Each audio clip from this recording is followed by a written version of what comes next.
Hello, my friends. Welcome to another episode of Deep True Crime. I'm Manny Rodriguez. In today's episode, I want to cover a few things. Number one, parents speaking on Jack DeCoeur.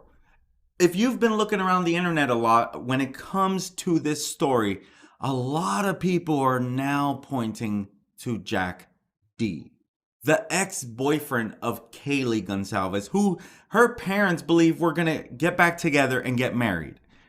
It doesn't mean that was going to happen, but they felt very confident in who this guy was and how he would never do such a thing. And I want to share with you a few other things, but let's go ahead and dive into this story, why don't we?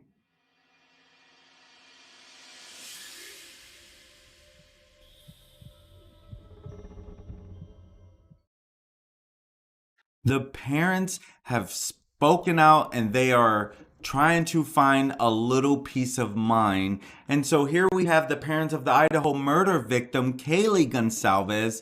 They're maintaining that their daughter's ex-boyfriend's completely 1000% innocent after it was revealed that she called him many times the night she and the three others were killed. And so that's a lot of why people are pointing towards him. Like, why would they be calling at night? Oh my gosh, I could think of a billion different reasons why they would be calling so late at night. And so Mr. Goncalves, he has spoken up and they're completely saying this young man has nothing to do with this. So Steve and his wife Christy Goncalves, they spoke with Fox News host Lawrence Jones this past Saturday evening about the ongoing investigation into this stabbing death of their daughter Kaylee and the three roommates along with one of the boyfriends. So it's two roommates and one boyfriend and then her. So the couple said investigators are wasting their time looking into Jack DeCoeur, 26-year-old that used to date Kaylee. This is her ex-boyfriend. And they shared, Christy told the host, Jack is just as distraught as we are. Jack is our family. He is 100%, 200% our family. And Jack is with us. We stand behind him 100%. So they truly believe in their heart this guy has nothing to do with it. And as we know, does it really mean so much that they feel like that? Well, truth is that they know him, but at the end of the day, it wouldn't be the first time someone who they truly believed was innocent turned out to be guilty, right? That's happened multiple times in the past. This is not something new, but at the same time, I truly do believe that they know what they're talking about. And to top it off, the police did clear him. So I believe his alibi, we don't really know. We always got to be careful what we're hearing, what we're saying. And Mr. Goncalves and his family has been taking heat from the internet sleuths, the internet people who want justice, or I don't really know what kind of messaging they're getting, but their attorney Shannon Gray has spoke out about the attacks that this family has been getting. So if they're getting this type of stuff in their family, imagine what Jack D is going through. I have been watching so many YouTubers literally point their finger at him. Yes, it gets them a lot of views. They're getting a ton of views. I get it. But do we really want to put the name out there of people that we don't really know and then you're pointing at them as guilty? This is why I wanted to do this video, because at the end of the day, who's going to defend them, right? I believe that this should be about the victims. I know we want to be investigators and we want to be detectives, but truth is when you're putting stuff out there, and you're literally pointing fingers at innocent people, allegedly innocent people. I mean, this is life-wrenching in every bit of way. So when you think about that, we should be a little careful how we're putting people out there. because we really don't know everyone's story.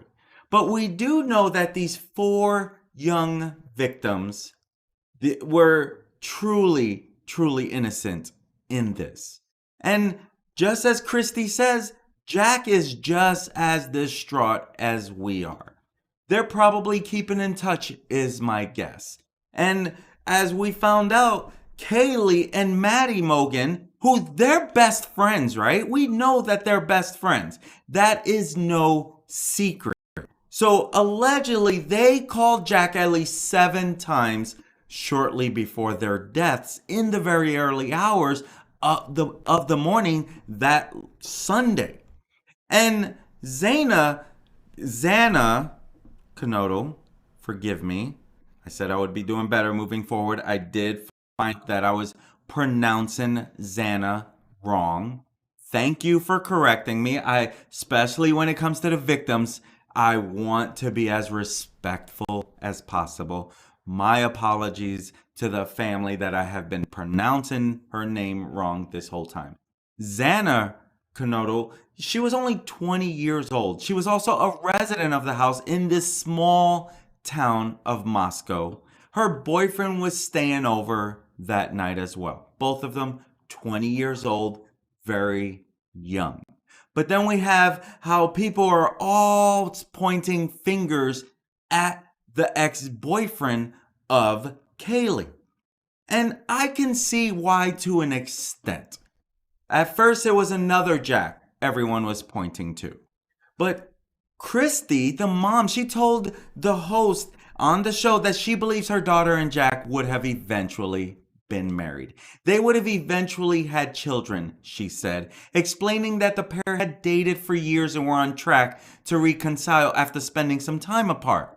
And she said that we are supporting him, and we know in our hearts and our minds and our souls and the depths of our soul, Jack is hurting. And I truly believe that as well. He, I'm sure, loved her dearly. Who knows why they broke up? They're young. They had so much life to live. You know, I mean, when you go to college, you're experimenting. You're learning, you're figuring out adulthood while you're in college. So the distraught parents also said that Maddie was like a daughter to them, which would make sense why Maddie and Kaylee were both trying to get a hold of him. Maddie, Christy said, Maddie was our in our oldest daughter's wedding. Every time we traveled out of the country or went on vacation, Maddie went with us. So this is both of our girls, and we will never stop looking for who killed them. And this is how long they have known Maddie. They feel like this was another daughter they lost in this heinous act.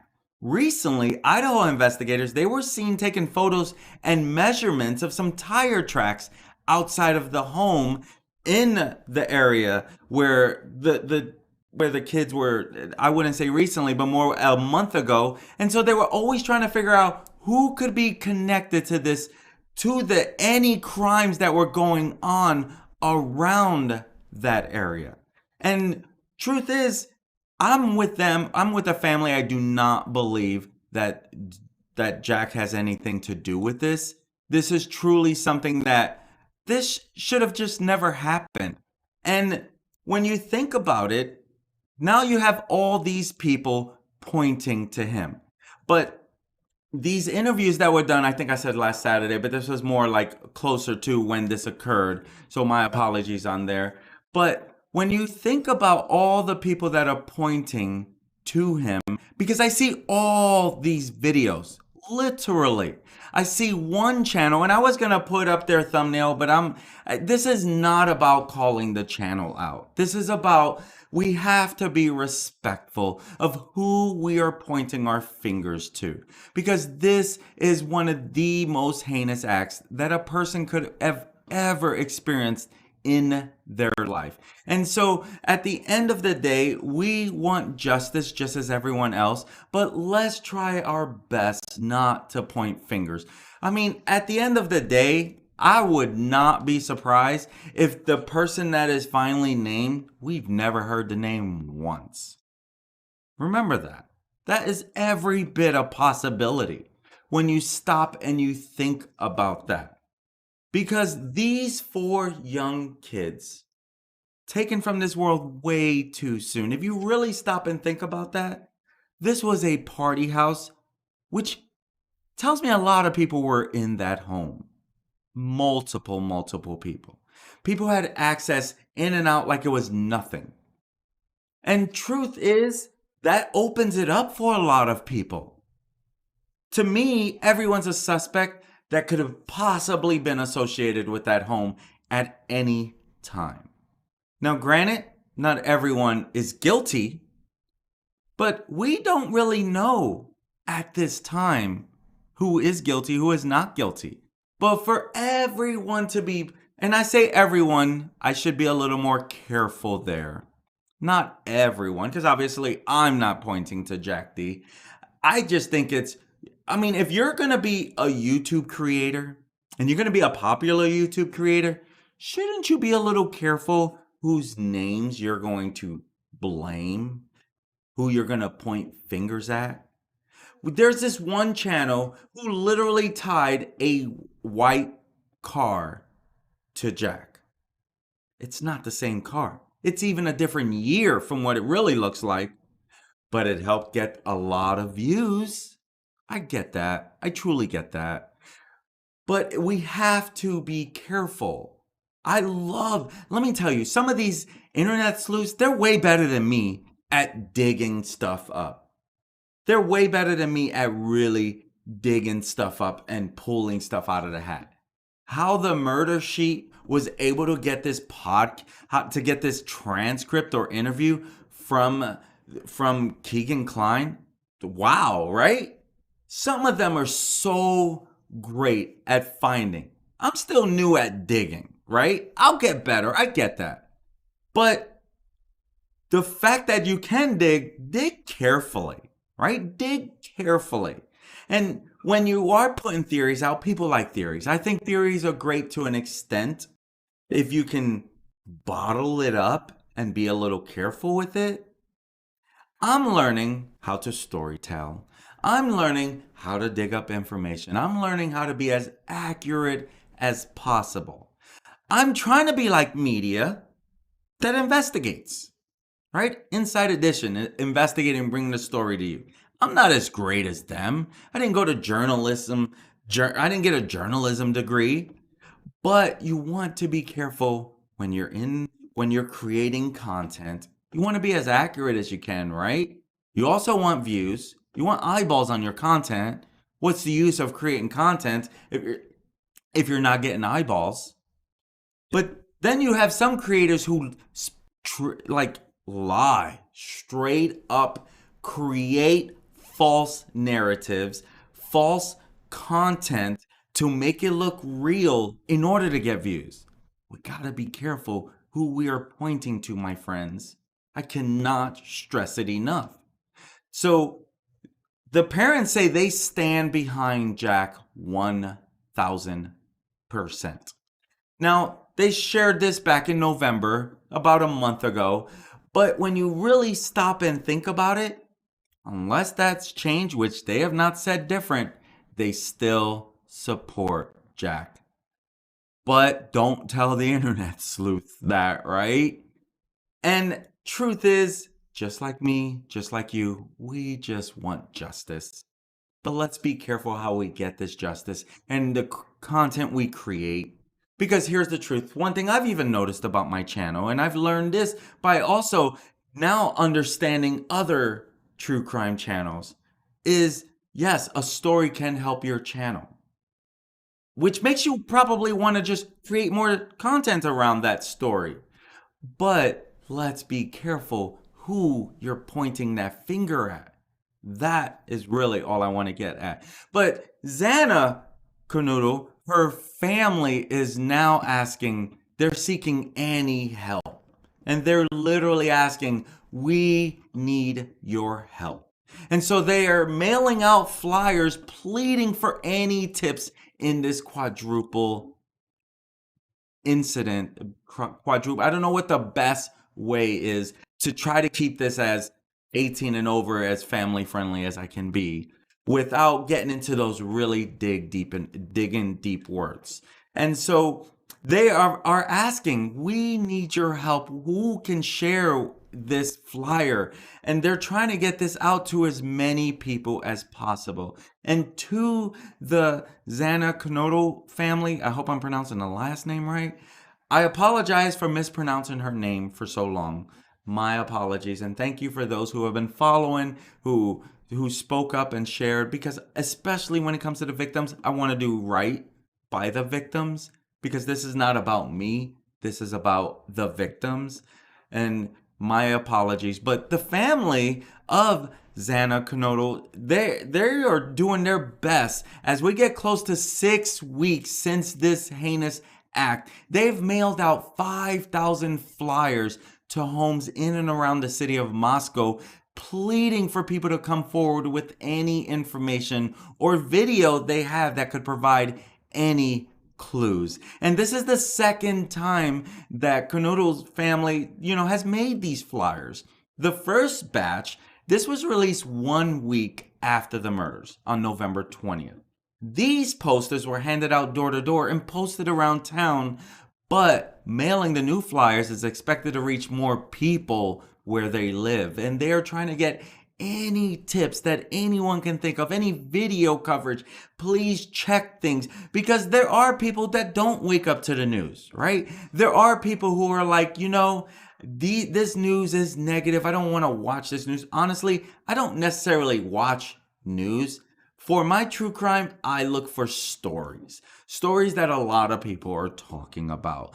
Things like that. Something that really is like, oh my gosh, I can't believe this happened. I want to make people aware of what could happen to them if they're not as careful as they can be. But when you have the killings of Knoedel, her boyfriend Ethan, and her roommates Maddie and Kaylee, this has left their family searching for any answers and grieving the lives of these 4 people who were stabbed to death as they slept in that early morning hours of November 13th. And the post as it shows the photos of all 4 of them and include information about the tip line and how people can submit any video and photo evidence to the FBI. And they have 60 FBI agents and analysts that have been assisting the Moscow police with the investigation, along with Idaho State Police. And this is where we really just want justice, right? Even Aaron Snell, the public information officer for the Idaho State Police, he said, we think it's very important and we appreciate that support from the family. They're even, because they want any tips that they can get. And Mr. Snell, he reiterated the family's plea that video and photo evidence be submitted for review by detectives and agents that are assigned to the case. He says, we want additional leads as well. Anybody that had looked at some of their past social media posts or past pictures and thinks something's out of the ordinary, something's odd, we want that information. Snell continues, I think we've been consistent in saying that the activity that might have been done within those pictures or those videos that people may or may not want to submit to the police, that's not what we are interested in. We are interested in the context of the crime. That way we can piece together aspects of this case. We get a better picture. And this crime sent shockwaves through the city of Moscow, and it caused some University of Idaho students to either flee the campus or opt to finish the semester online. And even people who have really never even locked their doors before are now locking their doors. They're carrying a GUN with them because they are afraid. They're living in fear right now while this suspect or the perp is still on the loose. Now, Snell, he said that there are no suspects that have been identified. No suspects have been identified. What does that mean? Does it mean that no suspects have been identified at all? They have no clue, they have no leads that lead to a suspect, or they just haven't identified one to the public? See, I feel like that could be taken in different ways as well. Despite hundreds of interviews being conducted, they still have no suspect. Allegedly. Police are following leads through nearly 15,000 tips. And remember, I did a video, a day ago? And now it's up to 15,000. 2 days ago, it was like 10,000. Yesterday, 12,000. Now 15,000 tips. So that can either prolong it because they have that many more tips to go through, or it can help lead to something big. But just like this white car, we didn't know about it till much later. And so agents and investigators, they're also combing through these thousands of pieces of video and other evidence submitted to police as they search for any clues that could lead to a break in this crazy case. Now, some have raised concerns that the case is going cold, but Moscow Police Chief Fry, he has promised the public, he has promised the community, this is not cold. And I would say, considering they're getting thousands of tips daily now, this thing is probably far from cold. But veteran retired Houston police homicide detective Phil Waters, he took issue with claims that this case is cold in an interview with Law and Crime Sidebar podcast. He says there's a criteria with which you name a case a cold case.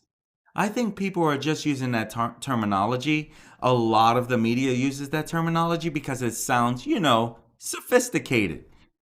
I almost have to also throw in, that's why they're probably throwing in that serial thing. Sounds a little more serious if you throw that in there. I think the fact that you say 4 teenagers and what happened to them, that alone sounds pretty, beyond measures. And so I appreciate that he's even saying this thing is far from cold. And he says we had to have a case for 3 years and had to have had all active leads exhausted, where we've just hit the wall and there is nothing left that we can do. That's exactly why I believe this is not cold. They're not sharing a whole bunch of information. If you notice, it could be a month before they share anything. We just learned about this white car like a week ago, right? And we're going on 6 weeks that this occurred. So if you stop and think about that, well, yeah. And that's why Aaron Snell, he says, this is still going, And so Mr. Waters, he says they need to be more encouraged about what law enforcement is doing and what they're accomplishing at this point. And again, we are hoping and praying they get a suspect. Meanwhile, Mr. Snell said detectives have yet to identify a suspect or suspects in the case. So he said the picture of what happened that night is becoming more clear through interviews and results from the crime lab, but he would not elaborate, which also tells me they have more, my friends. They have more. I believe they do have a suspect on their radar. They just haven't named a suspect. They haven't identified the suspect. But I believe they have someone on their radar. And again, they probably are like, we're not going to make an arrest yet. We're going to put all these pieces together so we have a solid case when we go arrest that perp. So if you really think about it, that's the best way to approach this thing. Is that not a fair statement? And so Snell, he did say that police are still sorting through registrations for nearly 22,000 white Hyundai Elantra vehicles between the years 2011 and 13. Now, police have said a car matching that description was in the immediate areas, and they believe they're very confident that the person or people that were in that car that night have critical information about what happened. Whether they believe they're a suspect or not, they're not saying. But they believe they have, and it's been said multiple times, critical information. Now, Snell would not say how close the vehicle was to the home on King Road, but another spokesperson told media last week that the car was there. And so now they're looking for this white Elantra, and they did have a lead that they thought, oh, the one was abandoned. Let's look into it. But that has been ruled out. But you got to ask yourself, what are they going to do with this home? This is a big deal. What are they going to do with this home? Right? It's almost over, and they're gonna. What are they gonna do because of what has happened? Is it going to be a popular site that people want to visit? So before I move on to the next part, I do want to throw in there that they're having a kind of a fundraiser type thing for Zana Kernodle. And respectfully, if you are someone who can donate, they have the Zana Kernodle Scholarship Endowment. You can go, I put the link right up there, uidaho.edu/Zana Kernodle. So if you can budget it in and you can spare $100 or something and you want to contribute, this is a way to help this community. This is a way to help find peace. This is a way to help the family find peace. This is a way to basically help them give purpose to what occurred here. If you try to take a good out of a bad, this is a way to do that. A way to help them carry on the name. And so now we wonder what happens to this home. You see, there's a lot of people flocking to this Idaho murder house.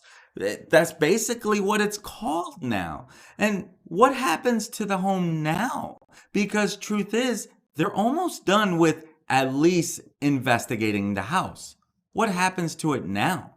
This house where the 4 students were savagely, brutally, done the worst to, this has become almost a gruesome tourist attraction, as all these true crime junkies are wanting to drive by, walk by, stroll by, because they can't get over what has occurred. And so you got this little tiny town. What happens now to this home? This is where, you have all these visitors that are constantly dropping by to get a little glimpse of the home in Moscow, Idaho, where Kaylee, Madison, both who are 21 years old, best friends since they were children, basically. Then you had their roommate, Zana Kernodle, her boyfriend. This is historical anymore. I hate to put it that way, but let's be real. It's already happened with many homes. What's going to become of this home? This will forever be searched on the internet. Because recently, Amanda Paget and her daughter, they rolled by the house in their station wagon, loaded up with luggage. They were on their way home to Spokane, Washington, after spending the weekend in Moscow to attend a Christmas celebration for a softball team.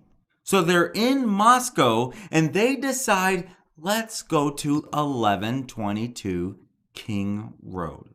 They had been listening to true crime podcasts about the grisly stabbings and reading about it in the news like a lot of people have been.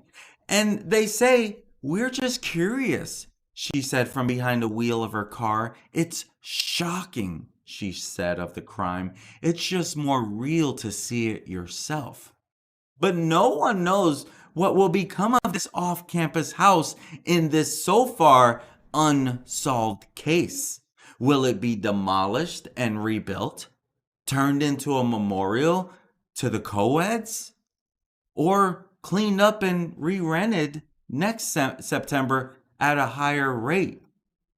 Now, 2 men, they were recorded as the most recent owners of this home. You had Scott Perkey, one of the owners, and Daniel Este, another owner. They both own this place. They're the recorded recent owners of this property. They're not saying what their plan is. They're not sharing at all right now. I'm sure they're getting offers. I'm guessing, but I bet they're getting offers for this home. And I'll explain why. Because if you really think about it, this has now become one of the most talked about stories ever. Ever. Now, repeated attempts to try to reach the two, you know, it's been unsuccessful. And as they, Dan, he told the neighbor not to talk if approached by journalists.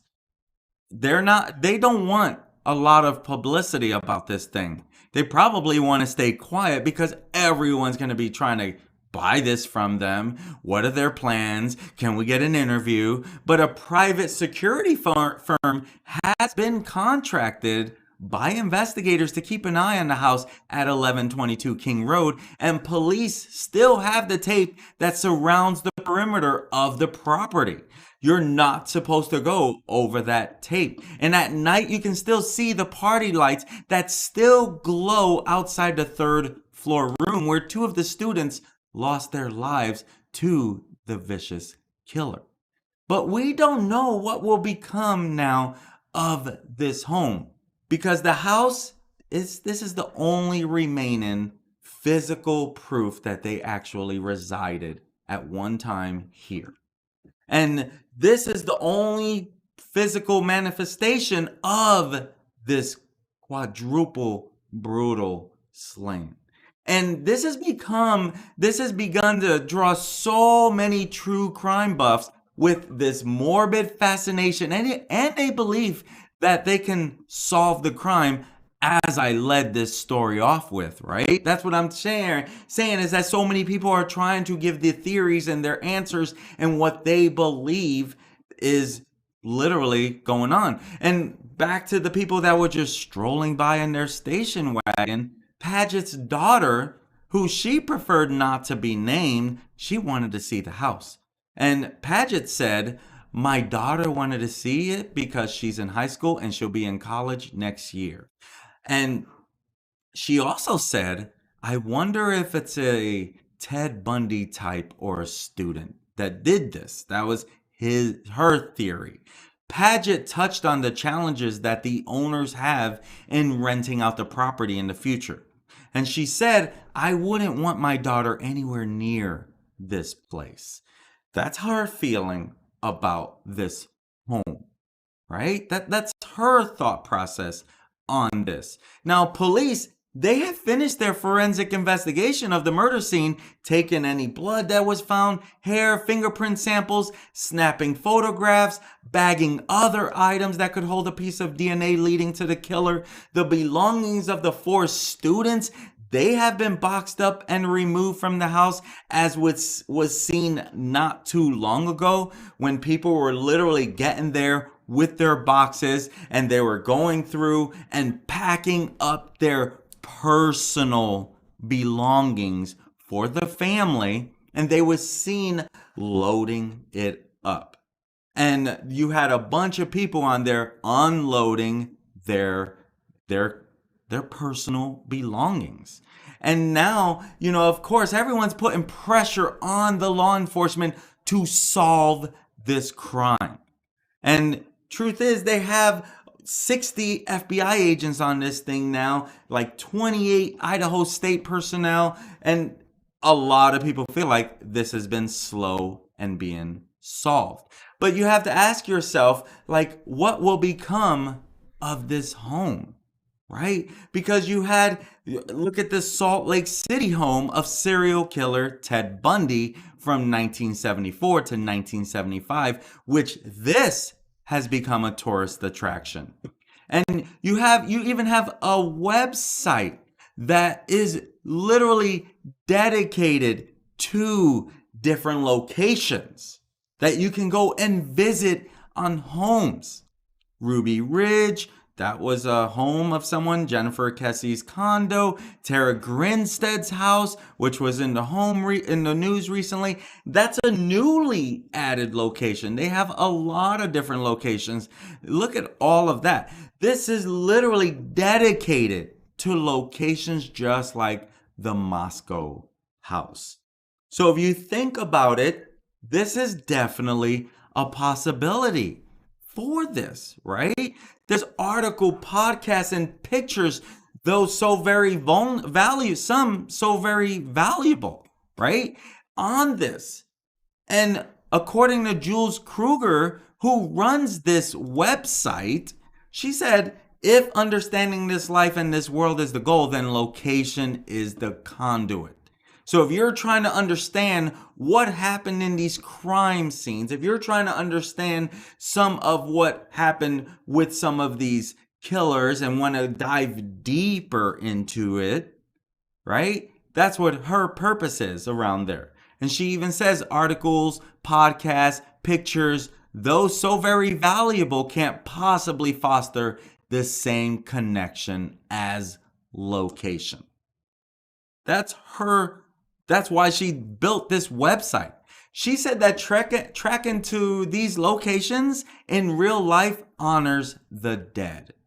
Now, Kruger's website, it allows crime buffs to look up the locations of mass murders, abductions, and shootouts. She says on her website that she started it to honor Courtney Sconsey, a 12-year-old girl who was raped and murdered in Rancho Cordova, California in 2000.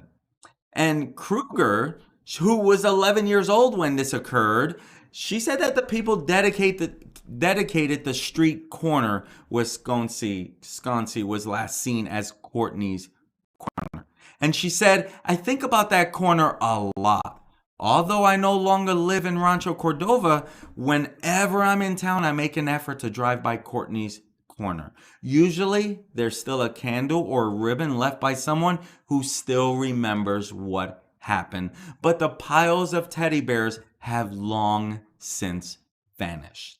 And she says, it makes me wonder, do people remember what happened here? People who moved into the neighborhood long after the news story stopped airing?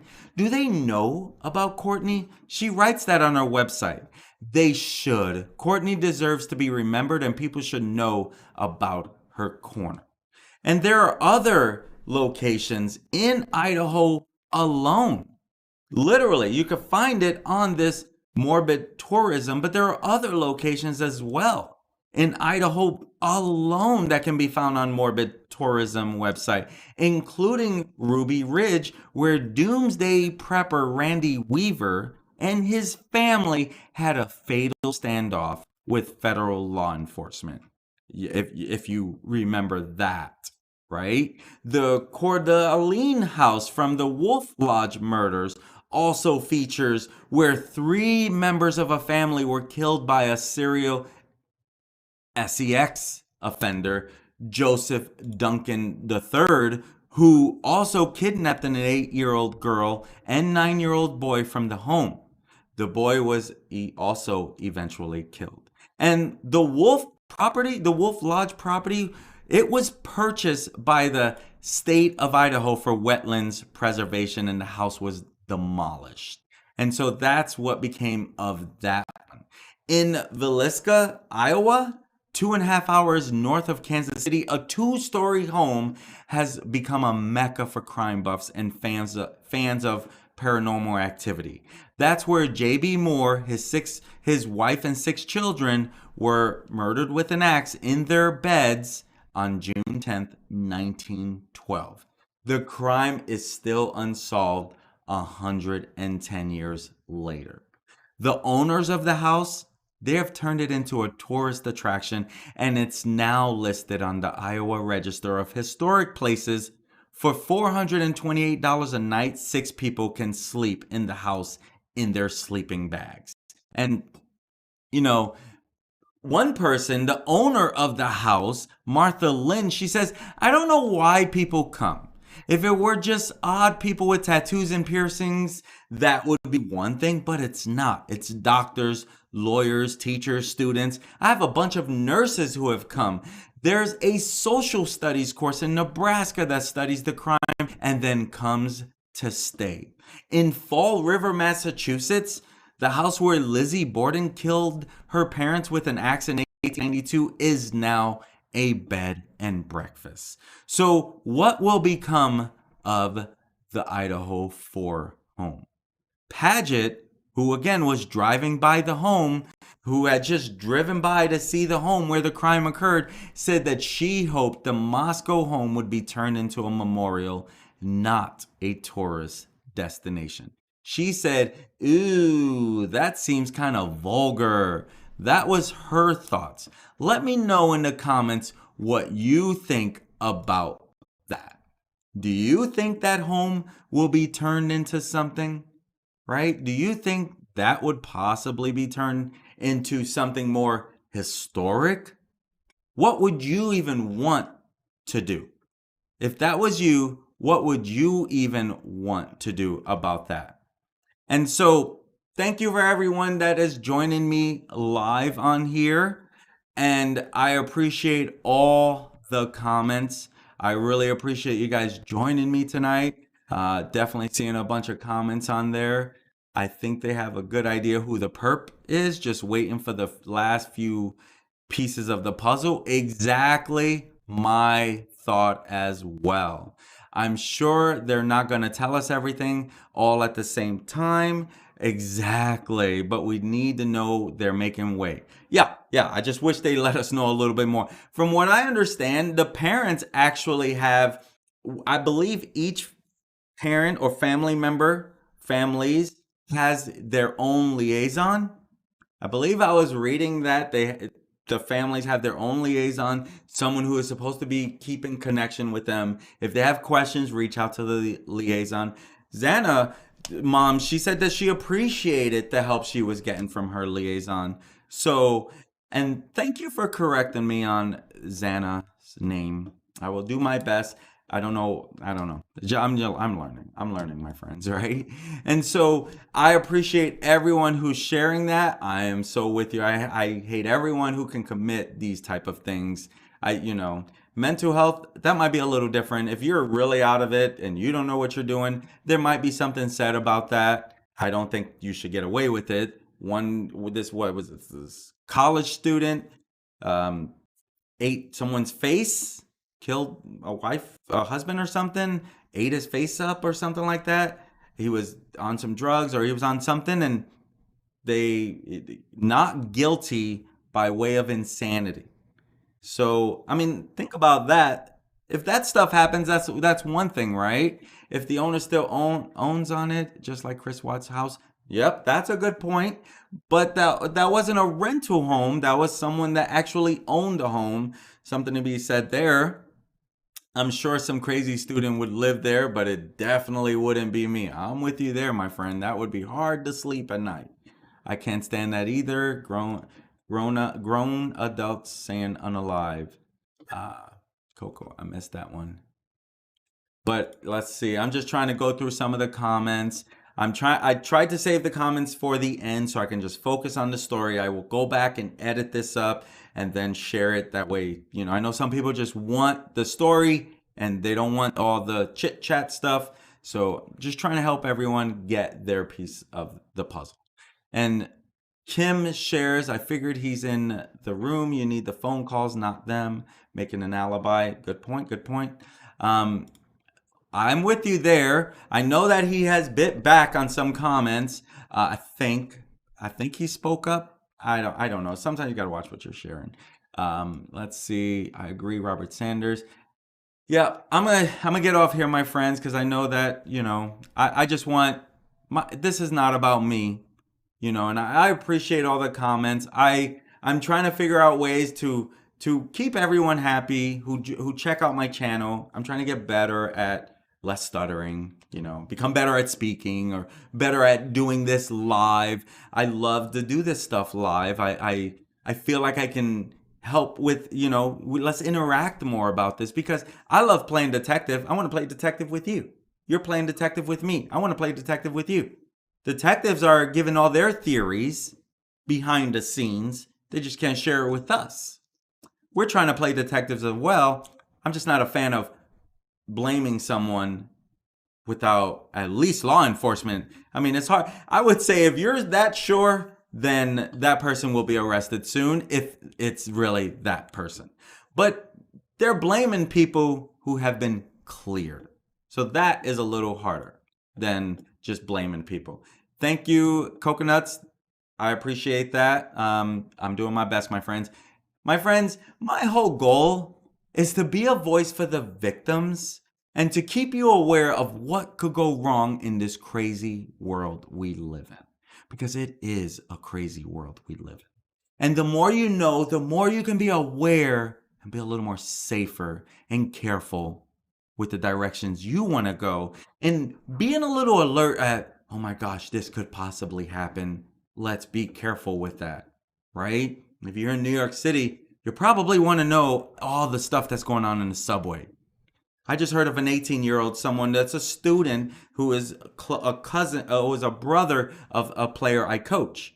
And when she said 18 in New York City, I got a little scared. 18, New York City, but they live here. This is the first time visiting. I got a little scared for him. And that's why I do this channel, is to keep you aware of what could go wrong in this crazy world so that you could be a little more aware, a little more alert, a little more careful. My friends, I'm Manny Rodriguez. Thank you for joining me. And please, if you are a person of prayer, pray that we get justice for these kids tonight, tomorrow, something. Pray that we get justice for these kids. I'm Manny Rodriguez. Thank you for joining me, and I look forward to serving you again. Peace. Have a great day, my friends.